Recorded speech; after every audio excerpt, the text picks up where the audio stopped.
Statistik adalah seni pengambilan keputusan tentang suatu proses atau populasi berdasarkan suatu analisis informasi yang terkandung di dalam suatu sampel dari populasi itu. Metode statistik memainkan peranan penting dalam jaminan kualitas.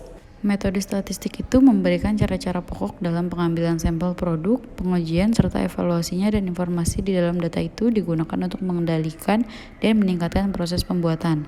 Menurut Montgomery tahun 1993, statistik adalah bahasa yang digunakan oleh insinyur pengembangan, pembuatan, pengusahaan, manajemen, dan komponen fungsional bisnis yang lain untuk berkomunikasi tentang kualitas. Di sini ada gambar pola variasi terkendali. Variasi terkendali atau control variation adalah suatu variasi karena sebab-sebab biasa, yaitu variasi yang terjadi secara alamiah dan merupakan suatu hal yang inherent dan terkirakan dalam setiap proses yang stabil, yang menghasilkan barang produksi atau jasa. Variasi yang dapat diterima dan diizinkan seperti itu dapat dikaitkan dengan sebab-sebab yang acak atau kebetulan. Gambar di atas menunjukkan proses stabil dan terkendali meskipun ada variasi di sekitar ukuran pemusatan yang terjadi setiap hari. Terlihat kecenderungan bahwa pola variasi yang sama yang telah terjadi sebelumnya akan muncul di hari Jumat. Hal-hal yang dapat digolongkan sebagai penyebab biasa yang dapat mengakibatkan terjadinya variasi dalam suatu proses manufaktur adalah 1.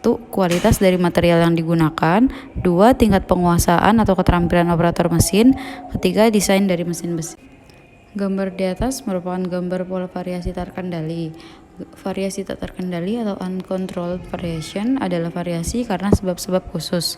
Variasi yang terjadi bila suatu kejadian tidak normal masuk ke dalam suatu proses dan menghasilkan perubahan yang tidak diharapkan dan tidak diperkirakan sebelumnya. Variasi ini tidak dapat lagi dikaitkan dengan sebab-sebab yang acak atau kebetulan. Gambar di atas menunjukkan proses tidak terkontrol dan variasinya tidak dapat diperkirakan. Variasi pada hari Jumat tidak dapat diantisipasi sebelumnya. Hal-hal yang dapat dimasukkan sebagai penyebab khusus misalnya adalah 1. Putusnya aliran listrik. Yang kedua, mesin yang sudah tidak tersetel dengan baik. Yang ketiga, bidang keterampilan pekerja yang berlain-lainan.